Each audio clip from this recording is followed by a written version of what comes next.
Smile, Bonnie interview, scene 1, take 1. I started my journey with implants in Mexico, and that was a horrendous experience.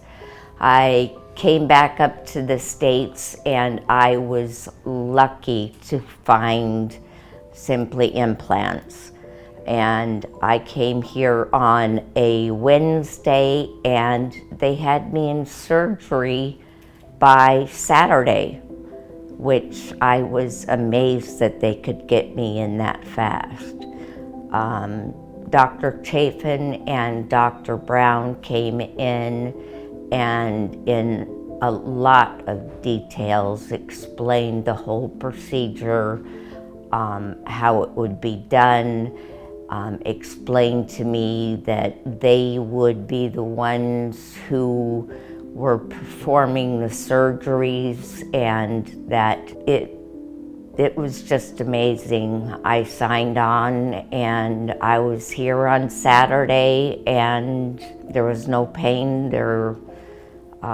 It was just a wonderful experience. The people here are amazing. They told me from the very beginning that they got me. They got my back pretty much for life, that they were always here for me, that no matter what needed to be done,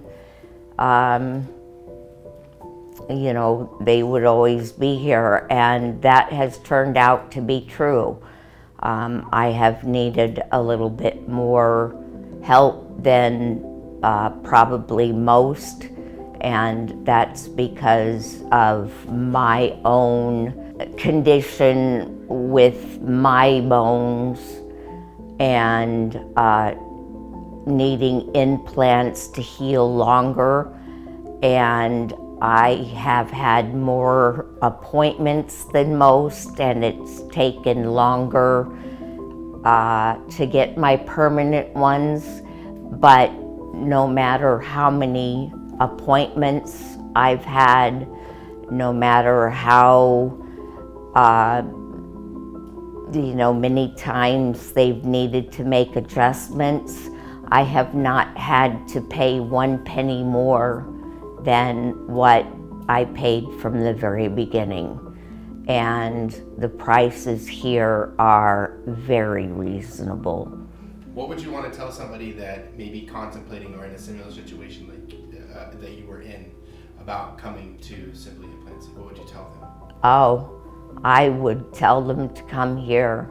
My mother actually, as I sit here, my mother is in one of the dental chairs getting some work done for herself. And, you know, I was the one that talked her into it and told her how wonderful this place was. And she'd come in here with me a few times, and she'd seen how wonderful everybody was. And from the check-in to the hygienists to the doctors, and you know, she was sold on the place. And so she flew out. She lives in Wisconsin, and she flew out here and decided to have her dental work done here. So I can't speak enough, highly enough, about coming here.